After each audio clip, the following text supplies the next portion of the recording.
بسم الله الرحمن الرحيم الحمد لله الذي هدانا لهذا وما كنا لنهتدي لولا أن هدانا الله الصلاة والسلام على رسول الله وعلى آله وصحبه ومن والاه. Assalamu alaikum wa rahmatullah. Dieu dit dans le Saint-Coran: Kullun amana billahi wa malaikatihi wa kutubihi wa rusulihi. De demander aux croyants de reconnaître tous les prophètes sans distinction. La nufarriqu bayna ahadin min rusuli. Ils ont le même statut, ils ont été choisis par Dieu, missionnés. Pourquoi? Pour sortir les gens des ténèbres, leur donner les outils intellectuels, spirituels, les moyens matériels pour vivre le bonheur sur terre et dans l'au-delà. C'est pour cela le Coran est truffé d'histoires de prophètes. Ces histoires sont des jalons qui nous permettent d'avoir des phares qui nous guident, des prophètes qui sont des lumières, des modèles et des exemples. Ulaika alladhina hadallah fabihudahum iqtadi. Ces gens-là, Dieu les a guidés, il les a choisis. Suivez leur guidance, prenez-les comme modèle et comme exemple. Si Dieu nous raconte les histoires de 25 prophètes dans le Coran, c'est parce que nous avons besoin de modèles et d'exemples. C'est pas pour écouter et entendre des histoires, mais c'est pour s'identifier à eux, suivre leur voie, c'est-à-dire faire ce qu'ils ont fait. Et l'être humain sera ressuscité avec ce qu'il aime. Si nous croyons aux prophètes, il nous est demandé de les aimer, et l'amour implique obligatoirement de suivre l'exemple. Tu ne peux pas prétendre aimer quelqu'un et faire le contraire de ce qu'il fait, car si tu l'aimes, c'est parce qu'il est bon, il fait le bien. Donc tu t'identifies à lui. C'est pour cela il est plus qu'utile de connaître la biographie des prophètes en général et celle du dernier des messagers en particulier. Pourquoi? Pour faire ce que Dieu nous dit dans le Coran à travers la parole d'un de ses prophètes, le prophète Salih, qui dit: In uridu illa al-islaha mastata'at wa ma tawfiqi illa billah alayhi tawakkaltu wa ilayhi unib. C'est-à-dire moi, en tant que croyant, en tant que messager, mon intention, mon but, mon objectif, c'est de vous aider, vous les êtres humains, à vous réformer, à changer, à grandir, à évoluer pour atteindre ce à quoi nous aspirons tous, le bonheur sur terre et dans l'au-delà. Ainsi, les prophètes vivent pour permettre aux autres, les humains, de vivre le bonheur, de connaître le bonheur. Il y a une très belle métaphore rapportée dans le hadith authentique chez le Bukhari, où le prophète sallallahu alayhi wa sallam dit: l'exemple de ma personne et de vous, les êtres humains, c'est l'exemple d'un homme qui allume un feu à la lisière d'un bois. La lumière, la chaleur attirent les insectes. Et cet homme est plein de miséricorde, d'amour.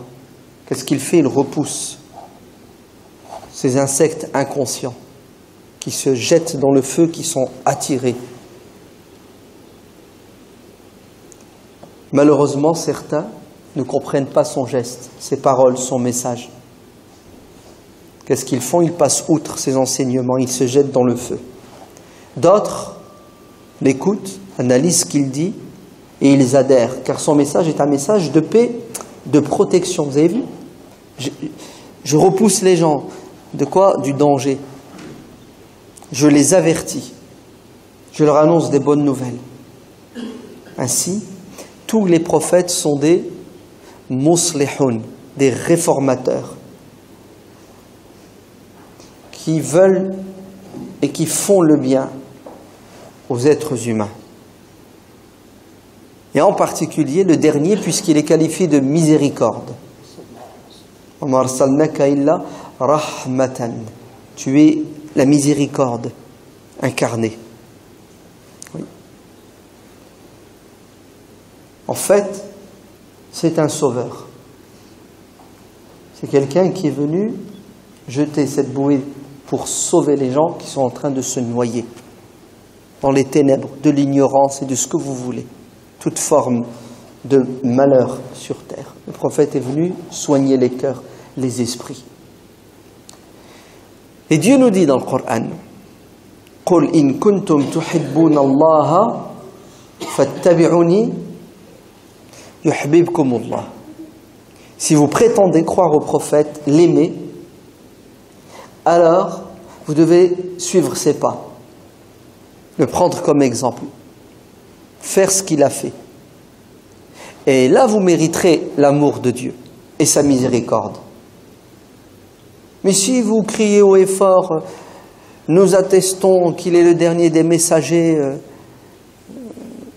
nous aimons le prophète, et vous ne faites pas comme lui, vous vous contredisez. Et ça ne marchera pas. Ni sur terre, ni dans l'au-delà. D'ailleurs, le prophète, sallallahu alayhi wa sallam, lors de son sermon d'adieu, la dernière grande conférence publique qu'il a faite, la semaine dernière, c'est ça, le jour de Arafat. Qu'est-ce qu'il a dit à son public? Plus de 100 000 personnes qui ont assisté à cette conférence. Il leur a dit que tous ceux qui parmi vous aujourd'hui sont présents, m'ont entendu, m'ont compris, rentrent chez eux et transmettent aux autres. Je vais partir, Dieu va me rappeler. Mais le prophète n'a pas laissé le vide sur terre. Il a responsabilisé ses apôtres, as-sahaba, les compagnons. Et les compagnons vont jouer le rôle du prophète, sallallahu alayhi wa sallam. Le prophète dit dans un hadith authentique que les enfants d'Israël n'ont jamais connu de période de vide prophétique. Chaque fois qu'un prophète décédait, un autre prenait sa place sur le champ. Parfois, ils avaient même plusieurs prophètes en même temps. Mais notre communauté, la dernière, la communauté musulmane, ne connaîtra plus de prophètes. Ainsi, Muhammad sallallahu alayhi wa sallam, quand il a quitté sur terre, il nous avertit en nous disant « Il n'y aura pas de prophète après moi. » Mais qu'est-ce qu'il y aura après moi? Il y aura des gens qui vont vous accompagner. Oui, des garde-fous. Par exemple, les savants, puisqu'il dit les savants sont les héritiers des prophètes. Des gens qui ont la science, qui ont la piété. Des gens dévoués pour la cause. Laquelle de cause? La cause qui est claire dans le Coran. Dieu sans arrêt nous invite à faire le bien. Ya ayyuhalladhina amanu irka'u wasjudu wa'budu rabbakum. Vous croyez que ça suffit d'accomplir la prière, de nous incliner, de nous prosterner, de rester dans le rituel? Non, Dieu nous dit accomplissez le rituel, et c'est ce rituel qui va vous aider, qui va vous propulser pour faire le bien. Faire le bien où? À la mosquée, à l'extérieur de la mosquée. Après avoir, à la mosquée, bu cette parole divine qui nous incite en permanence à être des citoyens utiles, actifs, et non pas des citoyens passifs qui n'ont pas de projet dans la vie, qui ne cherchent pas à entrer dans l'histoire par la plus belle des portes, à avoir une renommée sur terre et dans l'au-delà. Et c'est quoi la plus belle des renommées? La plus belle des renommées, c'est d'être considéré comme quelqu'un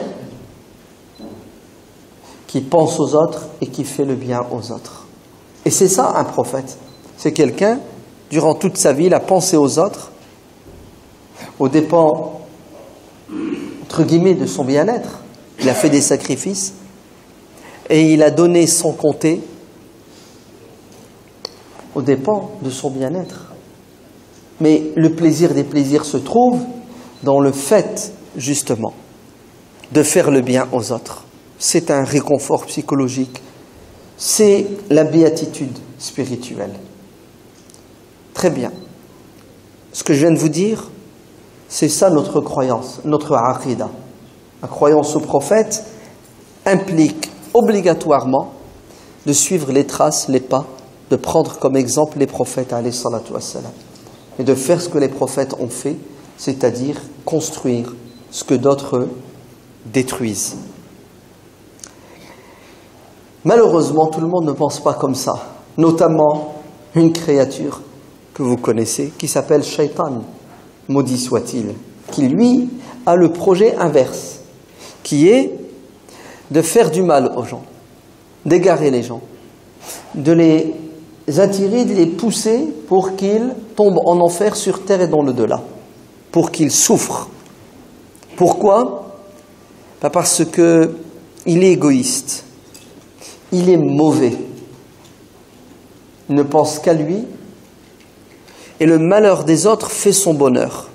Oui, c'est une figure, c'est un personnage assez bizarre, le diable.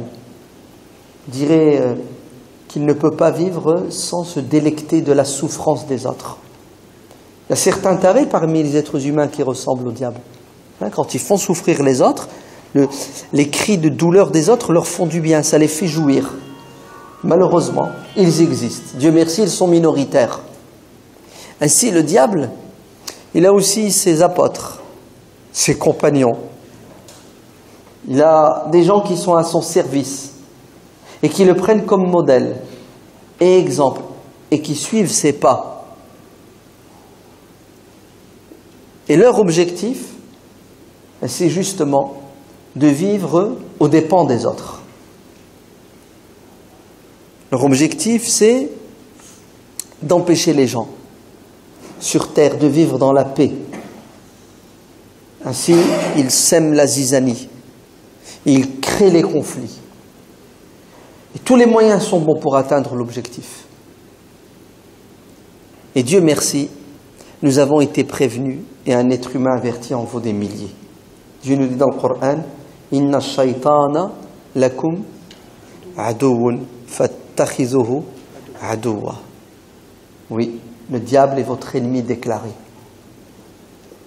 Ne soyez pas naïfs, vous aussi, considérez-le comme un ennemi et agissez en conséquence.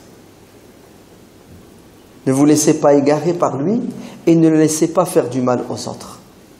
D'ailleurs, si vous êtes insensible au malheur des gens, vous êtes déjà victime du diable. Oui, car vous êtes égoïste. Et le diable est égoïste. Le diable, il pense qu'à lui. Il cherche que son intérêt. Il ne partage pas. Et quand il lui arrive de donner, ce n'est pas pour les beaux yeux des autres. C'est juste un investissement pour récupérer beaucoup plus. Ainsi, c'est un bras de fer entre le prophète, entre les croyants, le diable et ses suiveurs. Et ce, jusqu'à la fin des temps. Tant qu'il y aura un être humain sur terre, il y aura ce bras de fer entre le bien et le mal, la justice et l'injustice.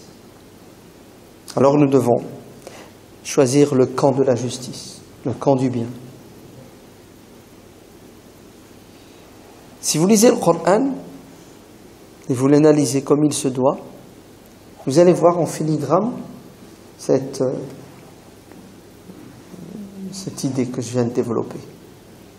Vous verrez que sans arrêt le diable fait pression pour essayer d'égarer les gens, et les prophètes, toute leur vie, essaient de quoi? Essaient de sauver les gens des griffes du diable, de les préserver, de les protéger.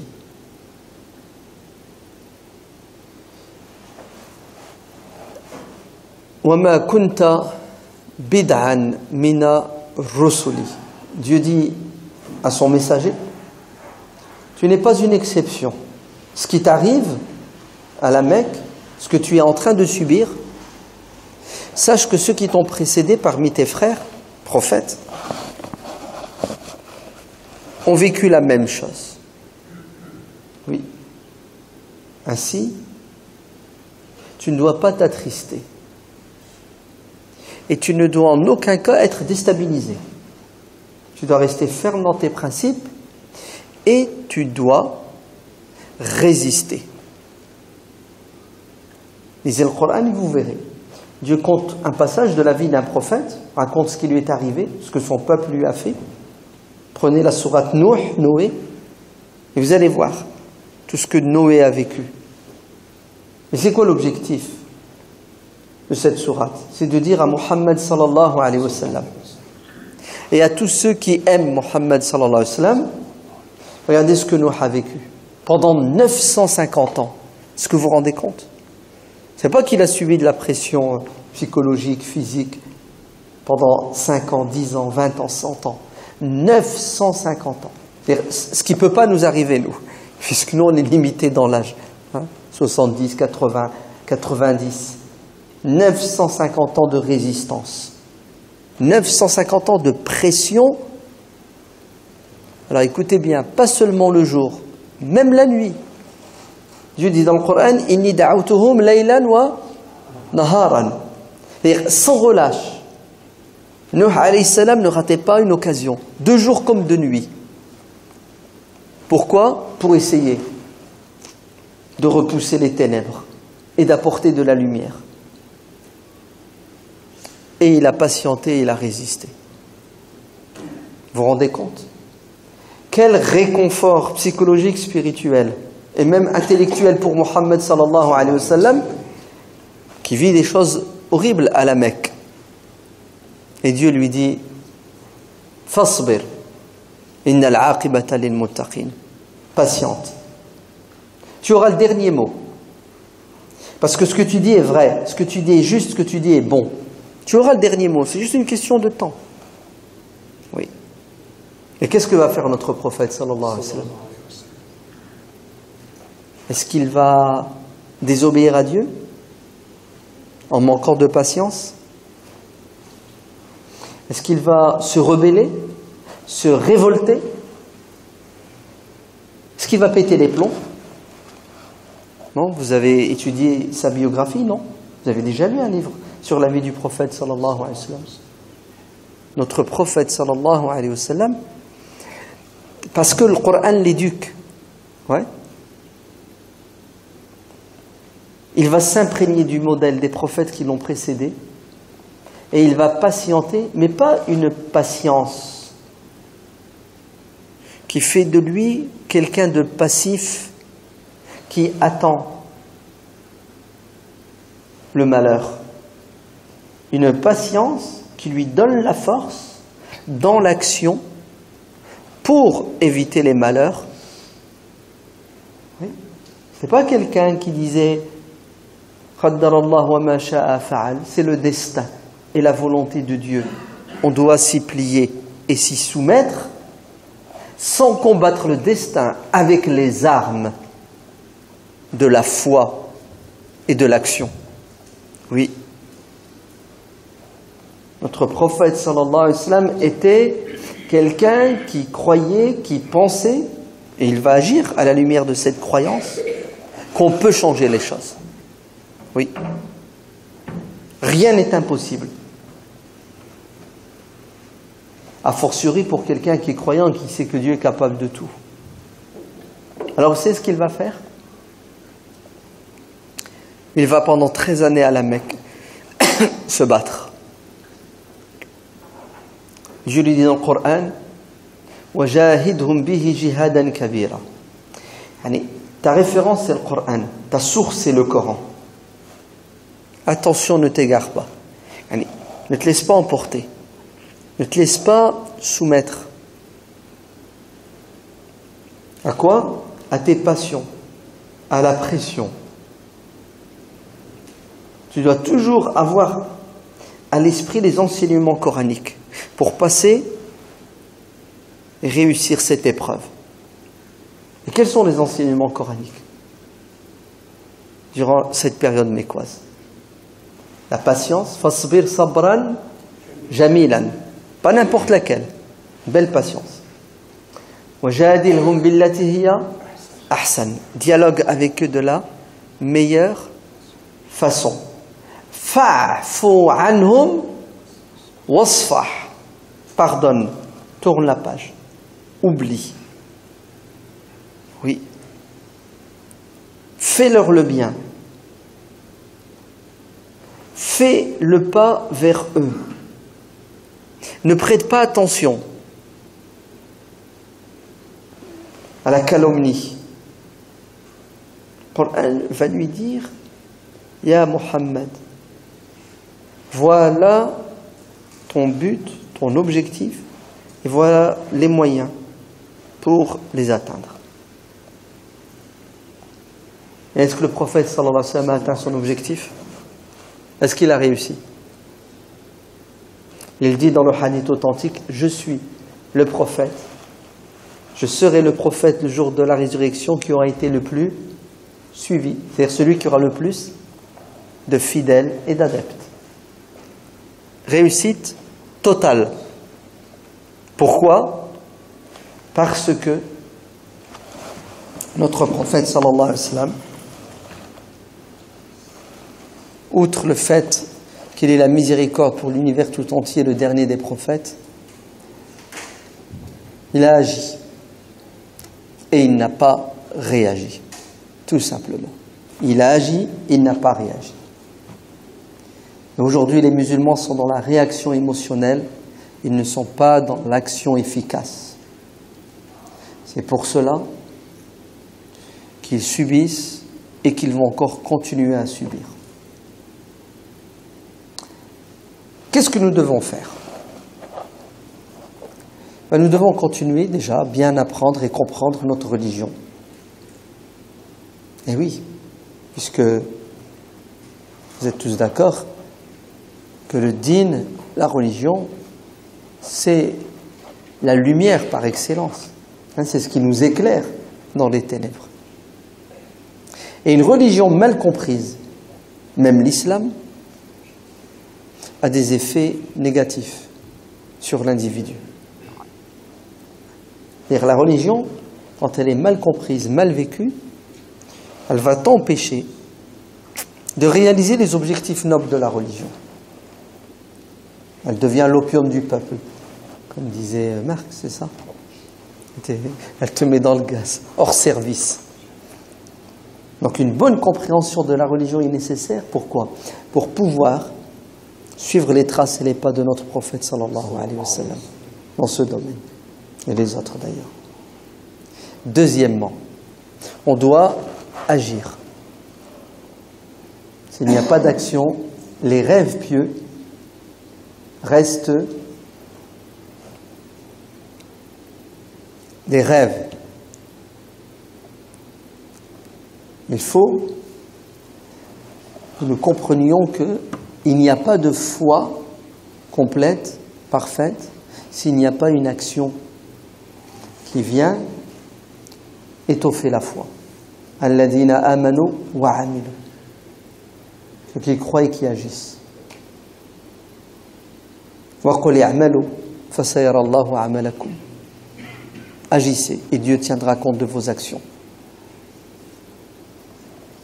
Et l'islah, la réforme, implique obligatoirement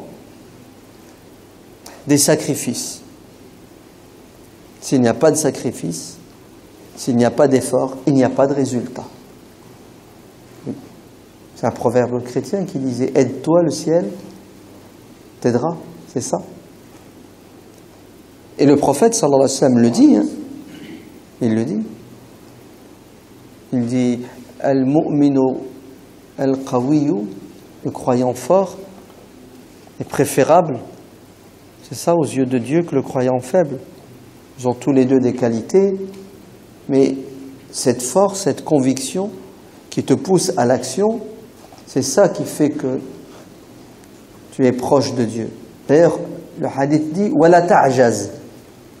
La ta'jaz. Ne soyez pas des défaitistes, pessimistes, qui pensaient et croyaient qu'il n'y a plus rien à faire et on est incapable de changer les choses. Au contraire, les actions sont beaucoup plus méritoires, elles ont plus de valeur quand la période est une période troublée. Oui, le prophète sallallahu alayhi wa sallam le dit dans plusieurs hadiths.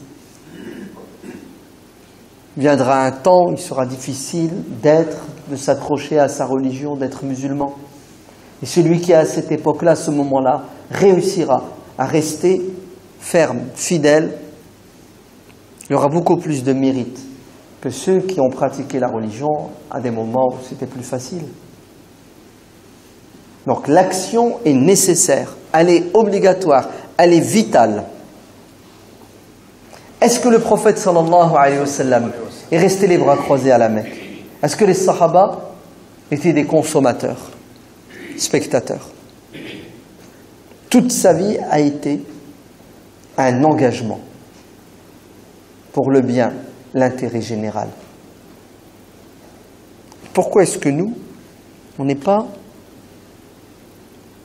dans la même dynamique à l'âge? Pourquoi est-ce que le musulman aujourd'hui se contente de faire ses prières, son jeûne du mois de Ramadan, sacrifier le mouton, et dès qu'il s'agit de s'engager à l'extérieur de la mosquée, dans la société, pour faire le bien, le musulman est absent, voire même, et c'est ça qui est terrible, il n'y croit pas. Il pense que ce n'est pas son devoir et que ce n'est pas utile. Ne savez-vous pas que le prophète sallallahu alayhi wa sallam dit dans un hadith authentique, celui qui vit dans la société, et il n'y a aucune société parfaite, vous êtes bien d'accord, et qui patiente, et qui supporte quoi? Qui supporte les déviances des gens, la pression, tout ce qui lui déplaît, est meilleur que celui qui s'isole, qui se retire. Oui, il est meilleur. Parce que l'un est faible, égoïste, et l'autre, il est fort et il est altruiste. وَيَصْبِرُوا عَلَى أَذَاهُمْ dit le hadith. Ça a un prix. Il n'y a rien de gratuit. Mais il est engagé.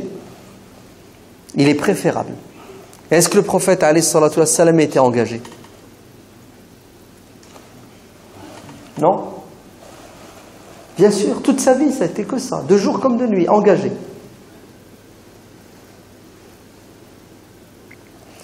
C'est étonnant, hein?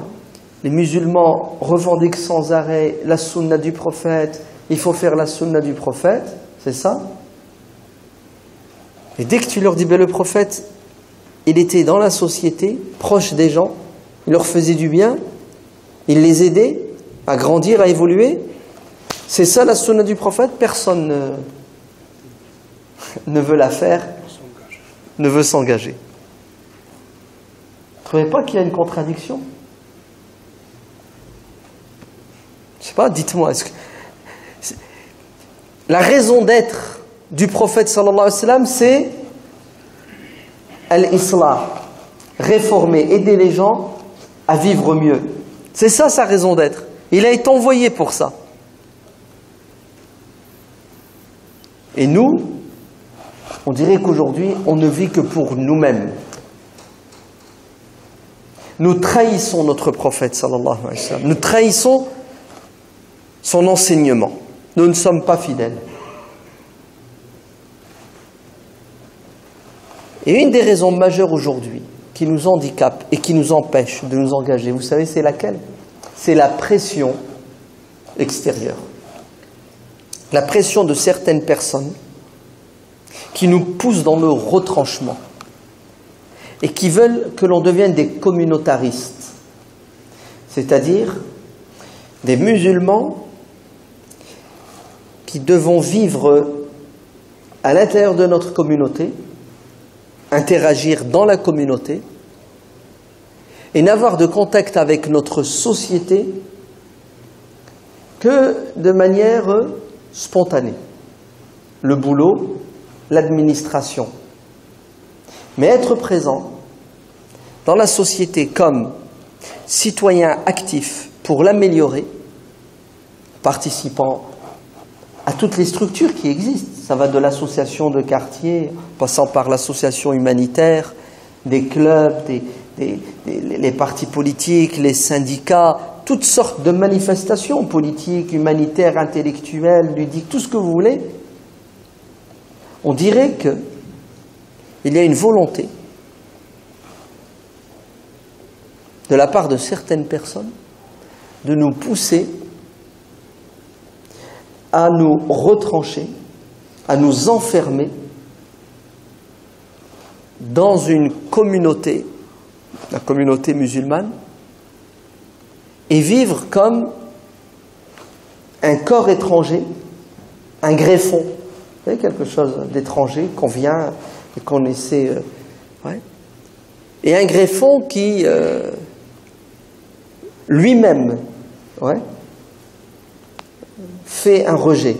Il ne veut pas.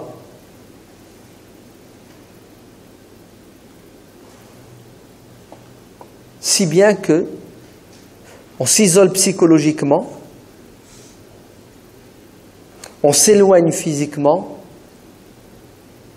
et après on fait un déni total d'identité nationale, et on pense et on croit qu'on est juste de passage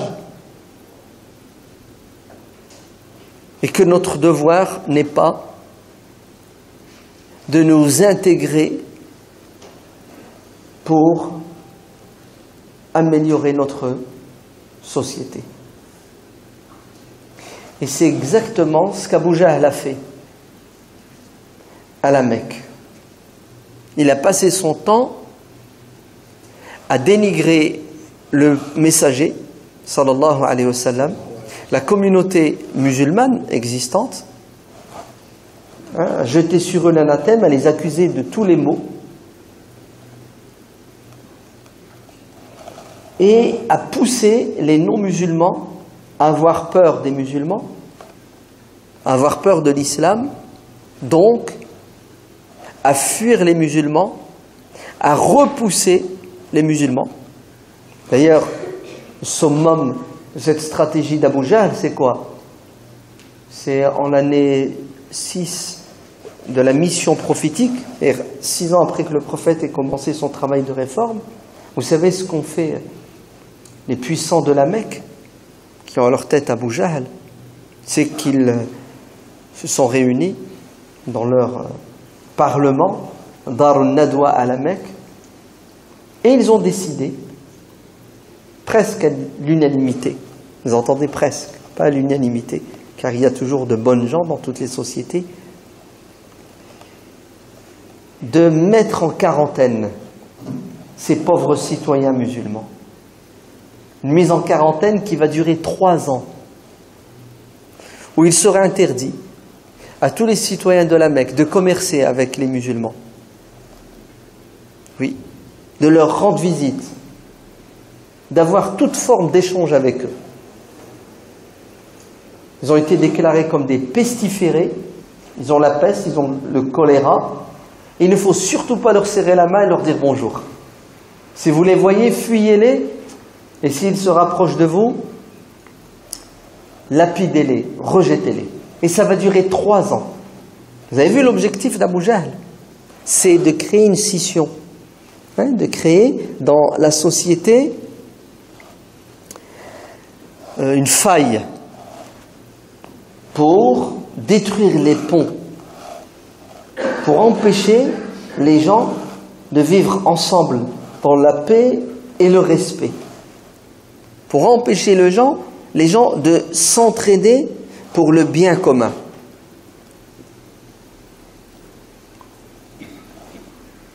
Et une partie de la communauté musulmane tombe dans le piège, parce qu'ils n'ont pas compris la stratégie de Shaitan. Ils ne l'ont pas comprise. Ils n'ont pas compris que son but, c'était quoi? C'était la fitna, c'est-à-dire créer la sédition, le chaos.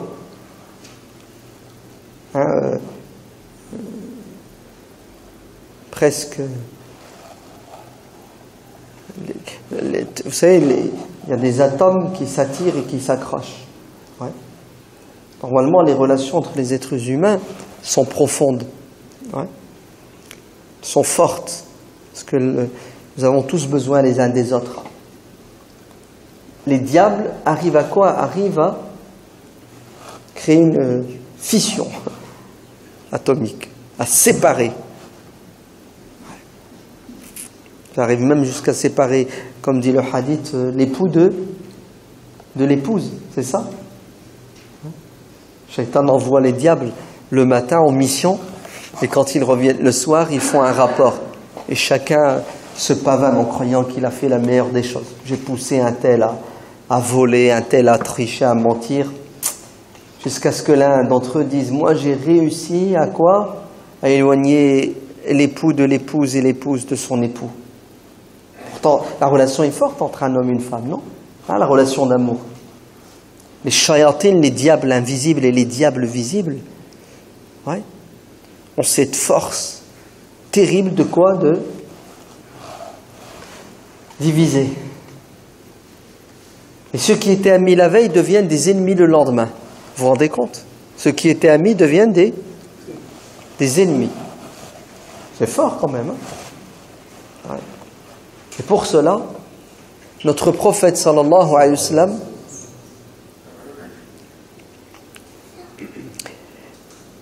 n'est pas tombé dans le piège. Il n'est pas tombé dans le piège. La preuve, qu'est-ce qu'il faisait? Il ne ratait pas une occasion pour aller vers les non-musulmans. Regardez le pèlerinage. Hein, on est dans le mois du pèlerinage. Il y avait des délégations de toutes les tribus arabes qui venaient faire le pèlerinage, que ce soit le grand ou le petit pèlerinage, la Umrah ou le Hajj. Ils venaient où? Ils venaient à la Mecque, à Mina, à Arafat. Qu'est-ce que faisait le prophète sallallahu alayhi wa sallam? Ben, il allait vers ces gens-là. Il allait à Minan. Vous savez, là où ils plantaient leur tente pendant plusieurs jours. Et il faisait connaissance. Il prenait avec lui Abu Bakr, spécialiste de la généalogie des tribus arabes. Et le prophète criait, nouait des relations, le dialogue avec ces gens-là. Et malheureusement, qui c'est qui le suivait? Son oncle, Abu Lahab. Tabbat yada Abi Lahab. Et qu'est-ce que faisait son oncle? Il le suivait et disait aux gens, ne l'écoutez pas. C'est mon neveu. C'est un imposteur. Vous voyez, Shaitan, humain, le diable humain, qu'est-ce qu'il veut? Il veut empêcher les relations. Il veut empêcher qu'il y ait des relations entre le musulman et le non-musulman. Et ce n'est pas seulement des agressions verbales. Hein. Il insulte le prophète. Il allait jusqu'à, comme disaient les hadiths, à prendre du sable et à jeter du sable sur son visage, à lui cracher au visage. Son épouse, wamra'atuhu hammalat al-hatab, cette diablesse, ouais, qui allait jusqu'à jeter des ordures sur le pas de sa porte. Tout ça pourquoi, à votre avis? Pour l'isoler, ouais, pour l'éloigner. Mais notre prophète sallallahu alayhi wa sallam n'est pas tombé dans le piège. Qu'est-ce qu'il a fait? Il a patienté. Il n'est pas tombé dans la réaction.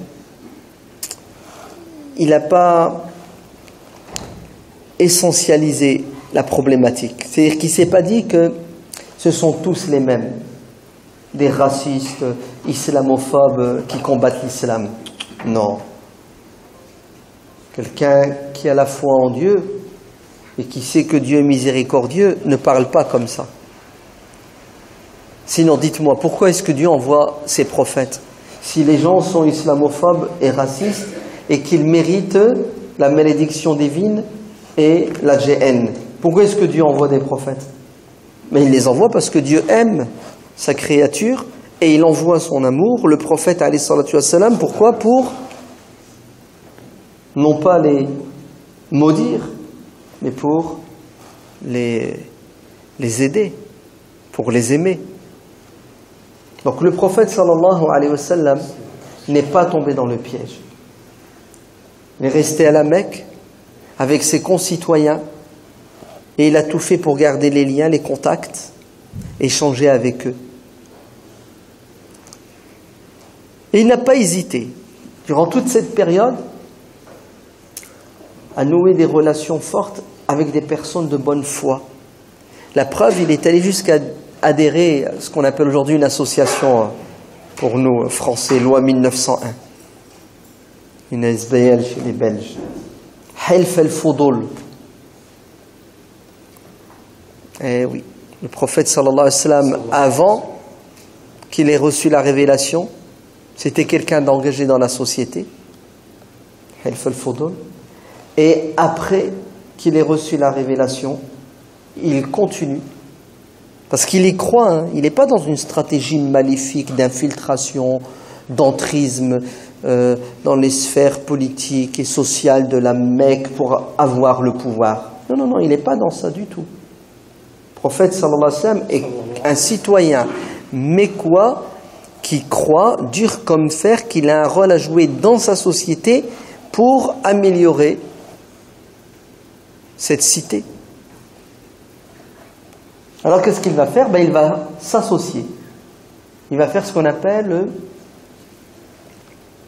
Il nous est demandé de le faire aujourd'hui puisqu'on doit le prendre comme exemple, du partenariat. Il cherche des partenaires, c'est-à-dire des gens qui partagent avec lui les mêmes idéaux.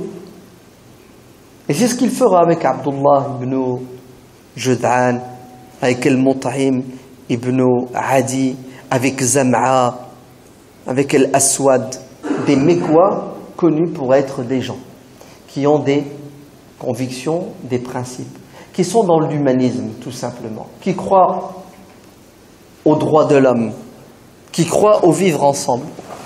Et le prophète sallallahu alayhi wa sallam s'allie avec ces gens-là. Et il dira par la suite, lorsqu'il recevra la révélation à Médine, que si on m'invitait à nouveau, c'est-à-dire si ces non-musulmans, animés de bonne intention, m'invitaient à nouveau, à quoi travailler ensemble pour l'intérêt général, je réponds à l'invitation, sans hésiter. Donc le prophète sallallahu alayhi wa sallam n'est pas tombé dans le piège de la réaction et de la scission et de la division. Il a un but et un objectif qui est clair, c'est faire le bien. وَفَعَلُوا الْخَيْرَ لَعَلَّكُمْ تُفْلِحُونَ. C'est ta'awanu 'ala al-birri wa taqwa, faire du partenariat avec toutes les bonnes volontés pour travailler ensemble pour le bien commun. Et il agit. Il ne se contente pas de discours, de paroles.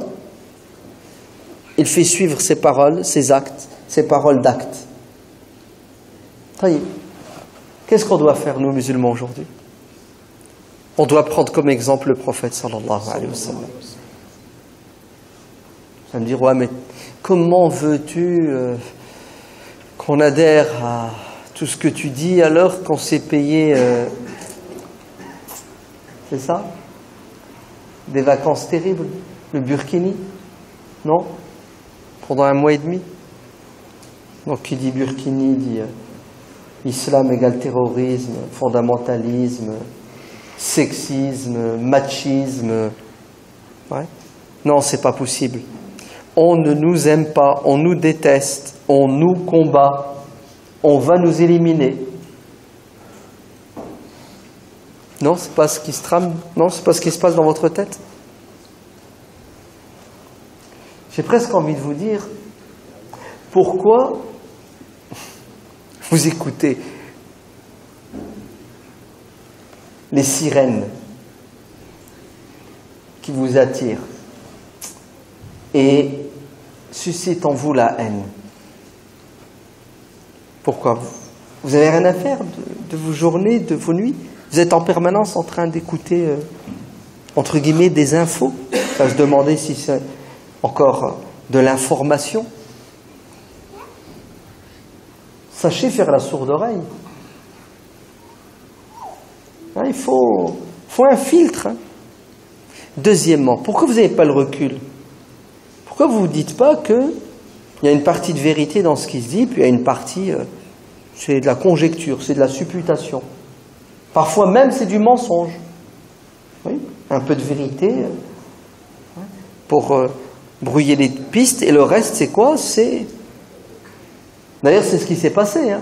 Soi-disant le Burkini, etc. À l'origine c'est quoi? C'est dans une ville de Corse, il y a eu...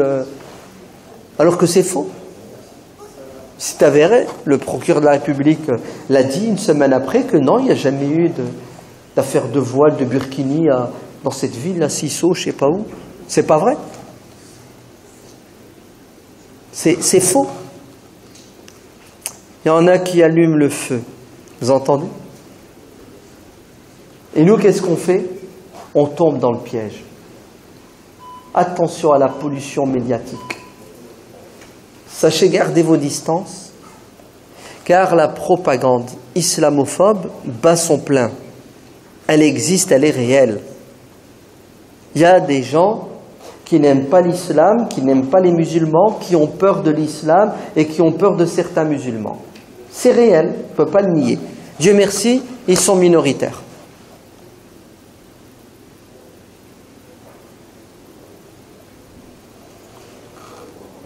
Il ne faut pas être dans la réaction. Ce n'est pas à l'autre de me dicter ce que je dois faire, encore moins comment je dois penser. Vous entendez? J'ai mes convictions et j'agis à la lumière de mes convictions et non pas à la lumière de la pression d'autrui. Alors ne tombez pas dans le piège. Gardez vos distances.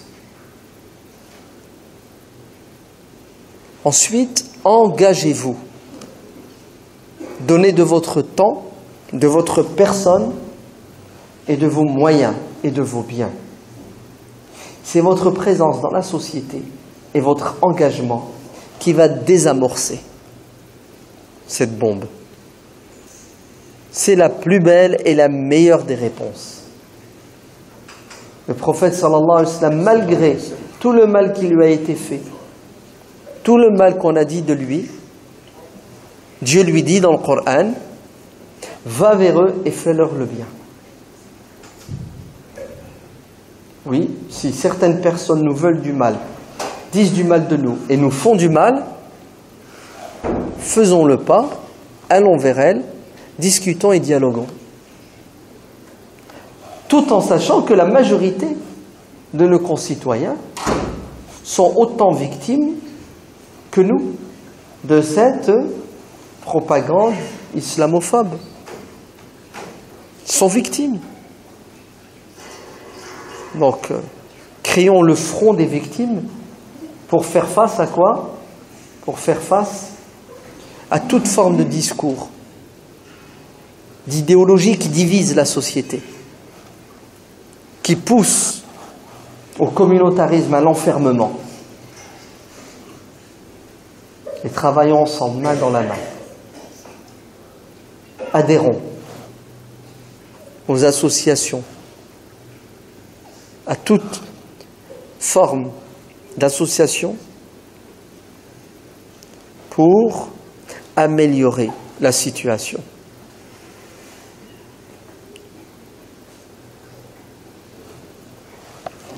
Est-ce qu'il faut être pessimiste ou optimiste? Optimiste? Au nom de quoi? Au nom de ta foi, au nom de ta croyance déjà, tu dois être optimiste. Bien sûr. Est-ce que le prophète sallallahu alayhi wa sallam était pessimiste? Bien au contraire. D'ailleurs, le hadith dit que le prophète aimait l'optimisme et il n'aimait pas le pessimisme. Donc, Allah yabarak fikoum, c'est pas encore la fin du monde, n'ayez pas peur. Ouais. Et deuxièmement, vous pensez sincèrement, vous croyez vraiment que la France est islamophobe? Regardez ce qui est arrivé, la bonne nouvelle ce matin. Ce matin, hein. Elle est toute récente. C'est que le maire de Mantes-la-Ville, qui lorsqu'il a gagné les élections, a fait un abus de pouvoir en essayant d'empêcher, d'interdire aux Français musulmans de Mantes-la-Ville d'acquérir un lieu de culte. Au nom de quoi? Au nom d'un droit fondamental, hein, de la Déclaration universelle des droits de l'homme.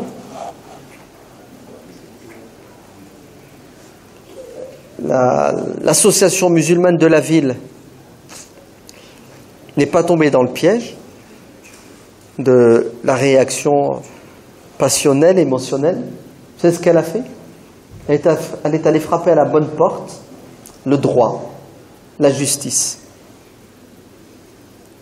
Est-ce que vous savez que le tribunal a donné raison à l'association?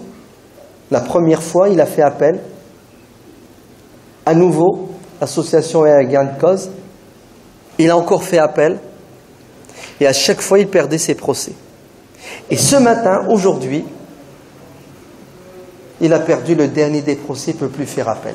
Maintenant, c'est irréversible. C'est fini. Les musulmans ont à Mantes-la-Ville un lieu de culte digne qu'ils ont acheté avec leurs deniers, qu'ils ont rénové avec leurs propres deniers, malgré la réticence de ce maire et d'autres personnes. Alors, grâce à qui?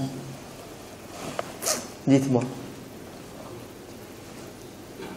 Ah, vous allez me dire grâce à Dieu. Oui, c'est évident, encore heureux. Mais est-ce que c'est Dieu qui est allé porter plainte? Est-ce que c'est Dieu?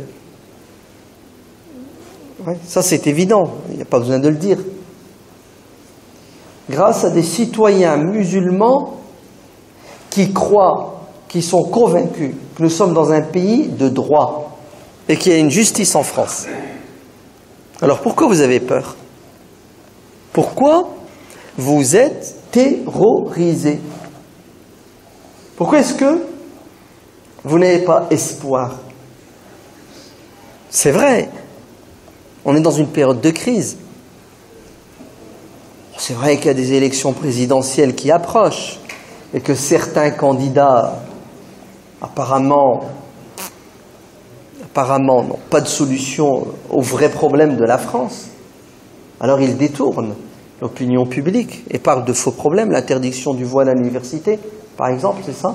Ou dans l'espace public, ou je ne sais quoi d'autre. Hein. Mais dites-moi, ça vous fait peur? Mais non, la France est forte. Vous entendez? Ce n'est pas l'agitation de certains hommes politiques qui vont déstabiliser le pays. Mais c'est, écoutez bien, le manque d'engagement de la majorité des citoyens, de tous bords, de toute confession. Le problème est né chez nous, le peuple, et non pas chez ceux qui nous dirigent. Nous aurons les dirigeants que nous méritons. Si nous ne sommes pas engagés pour améliorer notre société, préserver nos acquis, il est tout à fait logique et normal que nous les perdions. Parce que c'est un bras de fer, je vous l'ai dit tout à l'heure, c'est un bras de fer qui durera jusqu'à la fin des temps. Donc la solution c'est quoi? C'est d'être optimiste, c'est de croire en nos idéaux et de faire le pas pour ensemble travailler pour l'intérêt général, le bien commun et nous engager en donnant de nous-mêmes. وَافْعَلُوا الْخَيْرَ لَعَلَّكُمْ تُفْلِحُونَ وَافْعَلُوا الْخَيْرَ لَعَلَّكُمْ تُفْلِحُونَ. Faites le bien, si vous voulez réussir sur terre et dans l'au-delà. Que Dieu nous bénisse, nous préserve et nous protège de tous les maux.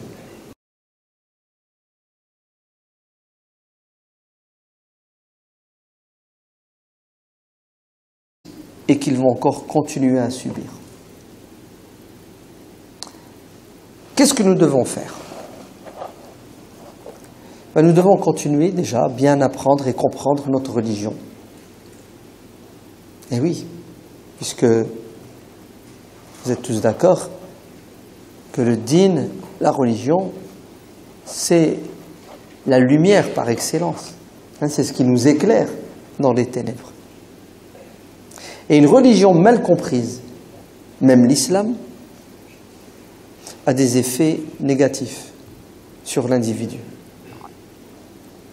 C'est-à-dire la religion, quand elle est mal comprise, mal vécue, elle va t'empêcher de réaliser les objectifs nobles de la religion.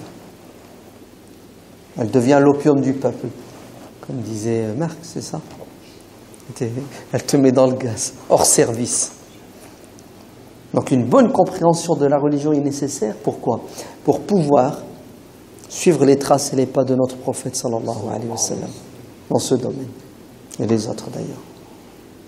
Deuxièmement, on doit agir. S'il n'y a pas d'action, les rêves pieux restent des rêves.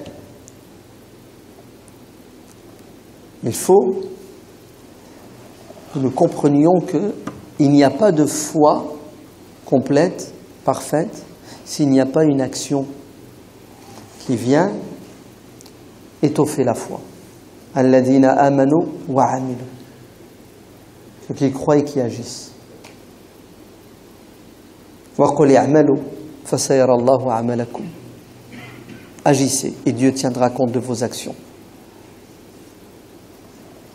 Et l'islah, la réforme, implique obligatoirement des sacrifices. S'il n'y a pas de sacrifice, s'il n'y a pas d'effort, il n'y a pas de résultat. C'est un proverbe chrétien qui disait « Aide-toi, le ciel t'aidera », c'est ça. Et le prophète, sallallahu alayhi wa sallam, le dit, il le dit. Il dit « Al-mu'minu al-qawiyu », le croyant fort, est préférable, c'est ça, aux yeux de Dieu, que le croyant faible. Ils ont tous les deux des qualités, mais cette force, cette conviction qui te pousse à l'action, c'est ça qui fait que tu es proche de Dieu. D'ailleurs, le hadith dit « Wala ta'jaz ». La ta'jaz. Ne soyez pas des défaitistes, pessimistes, qui pensaient et croyaient qu'il n'y a plus rien à faire et on est incapable de changer les choses.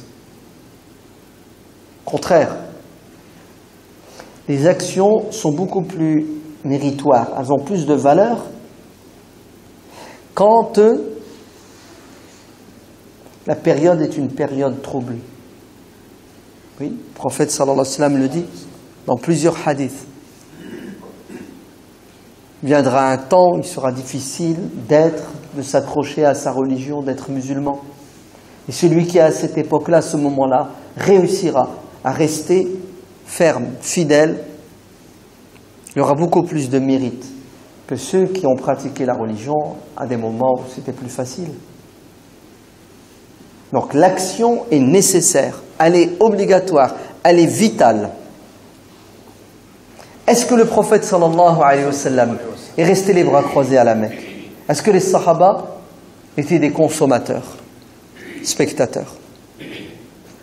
Toute sa vie a été un engagement pour le bien, l'intérêt général. Pourquoi est-ce que nous, on n'est pas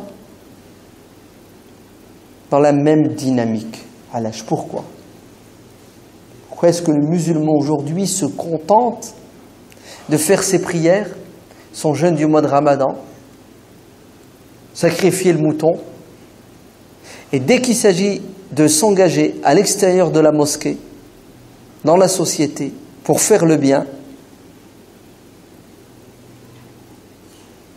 le musulman est absent, voire même, et c'est ça qui est terrible, il n'y croit pas. Il pense que ce n'est pas son devoir et que ce n'est pas utile.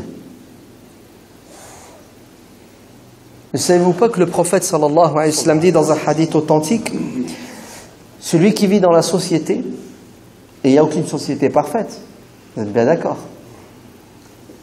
et qui patiente, et qui supporte quoi? Qui supporte les déviances des gens, la pression, tout ce qui lui déplaît des gens, de les attirer, de les pousser pour qu'ils tombent en enfer sur terre et dans l'au-delà, pour qu'ils souffrent. Pourquoi? Pas parce que il est égoïste, il est mauvais, il ne pense qu'à lui, et le malheur des autres fait son bonheur. Oui, c'est une figure, c'est un personnage assez bizarre, le diable. Je dirais qu'il ne peut pas vivre sans se délecter de la souffrance des autres. Il y a certains tarés parmi les êtres humains qui ressemblent au diable. Quand ils font souffrir les autres, les cris de douleur des autres leur font du bien, ça les fait jouir. Malheureusement, ils existent. Dieu merci, ils sont minoritaires. Ainsi, le diable, il a aussi ses apôtres, ses compagnons.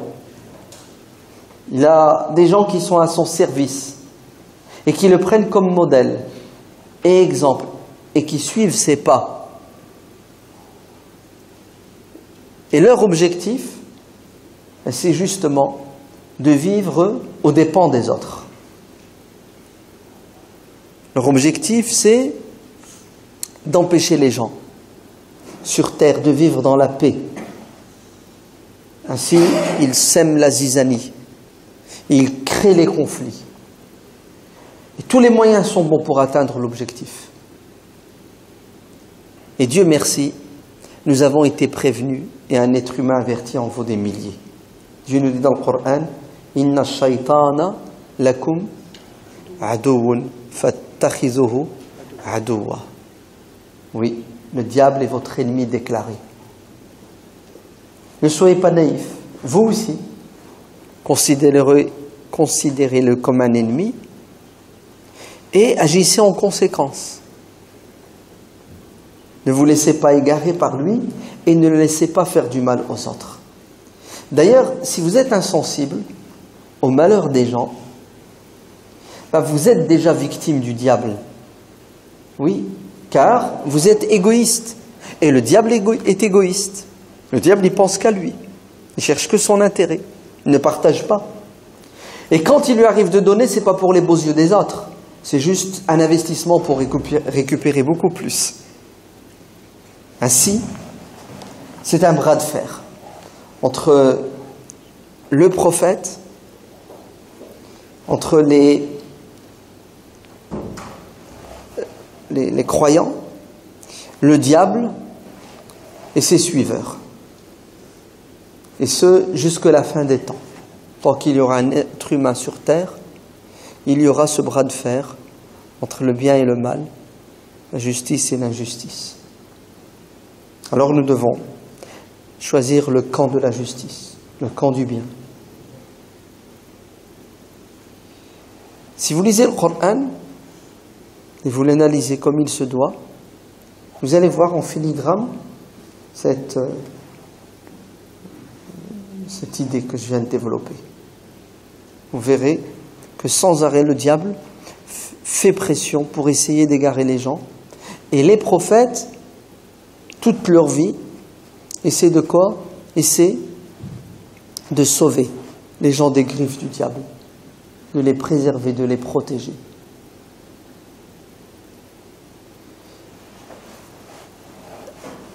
وَمَا كُنْتَ بِدْعًا مِنَ الرُّسُلِ.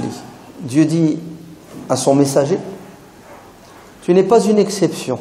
Ce qui t'arrive à la Mecque, ce que tu es en train de subir, sache que ceux qui t'ont précédé parmi tes frères, prophètes, ont vécu la même chose. Oui. Ainsi, tu ne dois pas t'attrister. Et tu ne dois en aucun cas être déstabilisé. Tu dois rester ferme dans tes principes et tu dois résister. Lisez le Coran et vous verrez. Dieu compte un passage de la vie d'un prophète, raconte ce qui lui est arrivé, ce que son peuple lui a fait. Prenez la sourate Noé, et vous allez voir tout ce que Noé a vécu. Mais c'est quoi l'objectif de cette sourate? C'est de dire à Muhammad sallallahu alayhi wa sallam et à tous ceux qui aiment Muhammad sallallahu alayhi wa sallam, regardez ce que Noé a vécu pendant 950 ans. Est-ce que vous vous rendez compte? C'est pas qu'il a subi de la pression psychologique, physique pendant 5 ans, 10 ans, 20 ans, 100 ans.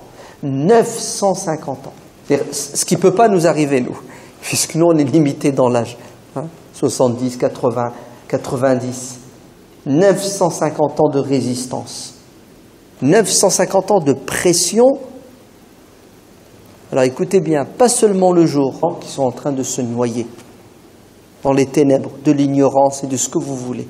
Toute forme de malheur sur terre. Le prophète est venu soigner les cœurs, les esprits. Et Dieu nous dit dans le Coran, قُلْ إِن كُنْتُمْ تُحِبُّونَ اللَّهَ فَاتَّبِعُونِي يُحْبِبْكُمُ اللَّهُ. Si vous prétendez croire au prophète, l'aimer, alors vous devez suivre ses pas, le prendre comme exemple, faire ce qu'il a fait. Et là, vous mériterez l'amour de Dieu et sa miséricorde. Mais si vous criez haut et fort, nous attestons qu'il est le dernier des messagers, nous aimons le prophète, et vous ne faites pas comme lui, vous vous contredisez. Et ça ne marchera pas, ni sur terre, ni dans l'au-delà. D'ailleurs, le prophète, sallallahu alayhi wa sallam, lors de son sermon d'adieu, la dernière grande conférence publique qu'il a faite, la semaine dernière, c'est ça, le jour de Arafat. Qu'est-ce qu'il a dit à son public? Plus de 100 000 personnes qui ont assisté à cette conférence. Il leur a dit que tous ceux qui parmi vous, aujourd'hui, sont présents, m'ont entendu, m'ont compris, rentrent chez eux et transmettent aux autres. Je vais partir. Dieu va me rappeler. Mais le prophète n'a pas laissé le vide sur terre. Il a responsabilisé ses apôtres, as-sahaba, les compagnons. Et les compagnons vont jouer le rôle du prophète, sallallahu alayhi wa sallam. Le prophète dit dans un hadith authentique que les enfants d'Israël n'ont jamais connu de période de vide prophétique. Chaque fois qu'un prophète décédait, un autre prenait sa place sur le champ. Parfois, ils avaient même plusieurs prophètes en même temps. Mais notre communauté, la dernière, la communauté musulmane, ne connaîtra plus de prophètes. Ainsi, Muhammad sallallahu alayhi wa sallam, quand il a quitté sur terre, il nous avertit en nous disant, il n'y aura pas de prophète après moi. Mais qu'est-ce qu'il y aura après moi? Il y aura des gens qui vont vous accompagner. Oui, des garde-fous. Par exemple, les savants, puisqu'il dit les savants sont les héritiers des prophètes. Des gens qui ont la science, qui ont la piété. Des gens dévoués pour la cause. Laquelle de cause? La cause qui est claire dans le Coran. Dieu sans arrêt nous invite à faire le bien. Ya ayyuhalladhina amanu irka'u wasjudu wa'budu rabbakum. Vous croyez que ça suffit d'accomplir la prière, de nous incliner, de nous prosterner, de rester dans le rituel? Non, Dieu nous dit accomplissez le rituel, et c'est ce rituel qui va vous aider, qui va vous propulser pour faire le bien. Faire le bien où? À la mosquée, à l'extérieur de la mosquée.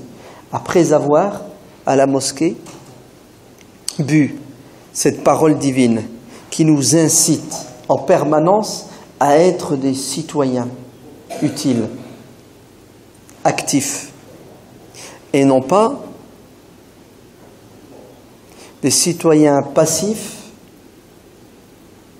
qui n'ont pas de projet dans la vie, qui ne cherchent pas à entrer dans l'histoire par la plus belle des portes, à avoir une renommée sur terre et dans le delà. Et c'est quoi la plus belle des renommées? La plus belle des renommées, c'est d'être considéré comme quelqu'un qui pense aux autres et qui fait le bien aux autres.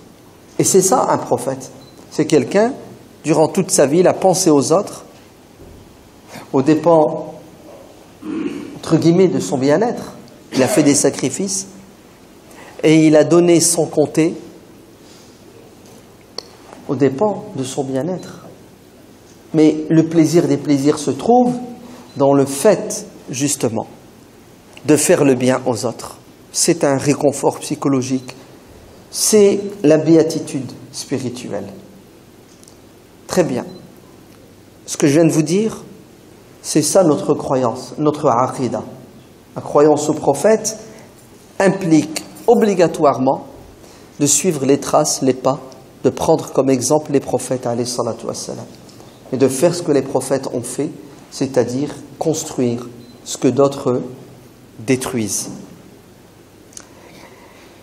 Malheureusement, tout le monde ne pense pas comme ça, notamment une créature que vous connaissez, qui s'appelle Shaitan, maudit soit-il, qui lui a le projet inverse, qui est de faire du mal aux gens, d'égarer les gens, même la nuit.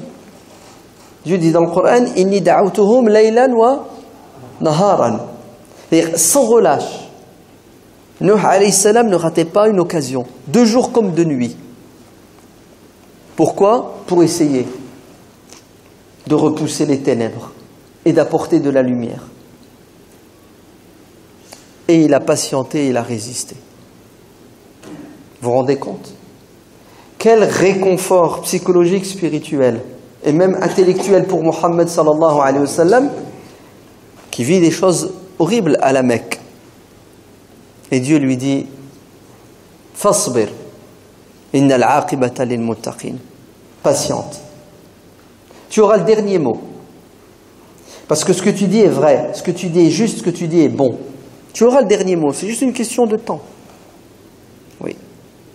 Et qu'est-ce que va faire notre prophète sallallahu alayhi wa sallam? Est-ce qu'il va désobéir à Dieu en manquant de patience? Est-ce qu'il va se rebeller, se révolter? Est-ce qu'il va péter les plombs? Non, vous avez étudié sa biographie, non? Vous avez déjà lu un livre sur la vie du prophète sallallahu alayhi wa sallam. Notre prophète sallallahu alayhi wa sallam, parce que le Coran l'éduque, ouais.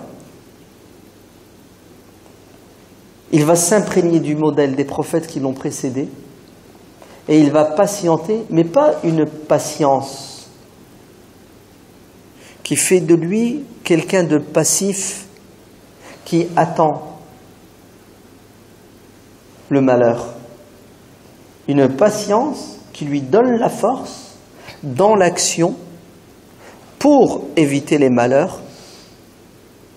Oui.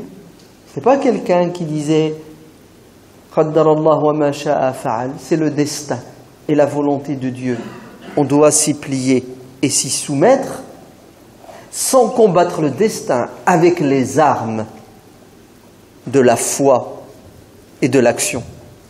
Oui. Notre prophète sallallahu alayhi wa sallam était quelqu'un qui croyait, qui pensait, et il va agir à la lumière de cette croyance, qu'on peut changer les choses. Oui. Rien n'est impossible. A fortiori pour quelqu'un qui est croyant, qui sait que Dieu est capable de tout. Alors vous savez ce qu'il va faire? Il va pendant 13 années à la Mecque se battre. Dieu lui dit dans le Coran وَجَاهِدْهُمْ بِهِ جِهَادًا كَبِيرًا. Ta référence c'est le Coran, ta source c'est le Coran. attention, ne t'égare pas. Ne te laisse pas emporter. Ne te laisse pas soumettre. À quoi? À tes passions, à la pression. Tu dois toujours avoir à l'esprit les enseignements coraniques pour passer et réussir cette épreuve. Et quels sont les enseignements coraniques durant cette période mécoise? La patience, fasbir sabran jamilan, pas n'importe laquelle, belle patience. Wajadilhum billati hiya ahsan, dialogue avec eux de la meilleure façon. Fa'fu anhum wasfah, pardonne, tourne la page, oublie. Oui. Fais-leur le bien. Fais le pas vers eux. Ne prête pas attention à la calomnie. Le Coran va lui dire: Ya Muhammad, voilà ton but, ton objectif, et voilà les moyens pour les atteindre. Et est-ce que le prophète sallallahu alayhi wa sallam a atteint son objectif? Est-ce qu'il a réussi? Il dit dans le hadith authentique: je suis le prophète, je serai le prophète le jour de la résurrection qui aura été le plus suivi, c'est-à-dire celui qui aura le plus de fidèles et d'adeptes. Réussite totale. Pourquoi? Parce que notre prophète sallallahu alayhi wa sallam, outre le fait qu'il est la miséricorde pour l'univers tout entier, le dernier des prophètes, il a agi et il n'a pas réagi, tout simplement. Il a agi, il n'a pas réagi. Et aujourd'hui, les musulmans sont dans la réaction émotionnelle, ils ne sont pas dans l'action efficace. C'est pour cela qu'ils subissent